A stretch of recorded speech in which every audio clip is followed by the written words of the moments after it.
All right, continuing on our order to cash business workflow. In the previous step, we generated the shipper for the assembly that we completed, and then we confirmed the order, which sent it out on a carrier and closed the sales order and removed the inventory. So we no longer have that inventory on hand because it now shows as sold.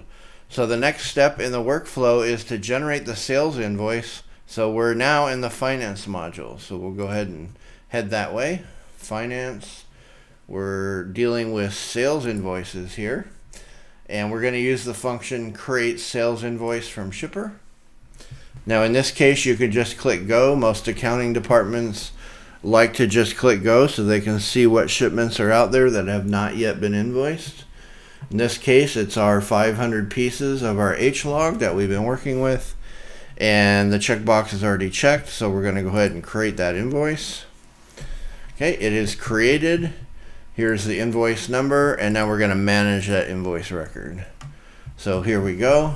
In most cases, finance should not have to do anything more other than generate the invoice.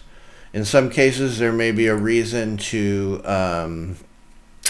edit, make further comments. I'll just point out on the invoice line, it's calculating the COGS of this order, and in this case we actually had a negative margin, meaning the assembly cost us more than we're selling it for. So that will help us on future orders to avoid that from happening, or you potentially could go back to the customer and ask for an accommodation on additional costs that were done. So in this case, we're going to go ahead and view the document. So in this case, we're talking about an invoice. So here's the invoice that we have. You'll see that the shipment details show on the invoice. So there was our shipper number. We did UPS ground. Here was the tracking number, and we delivered it to the UPS driver. So I point this out because your shipping department should be cognizant of what they enter in the ship confirm transaction screen, because it will show up on the customer invoice, and so we want to make sure that that information is accurate.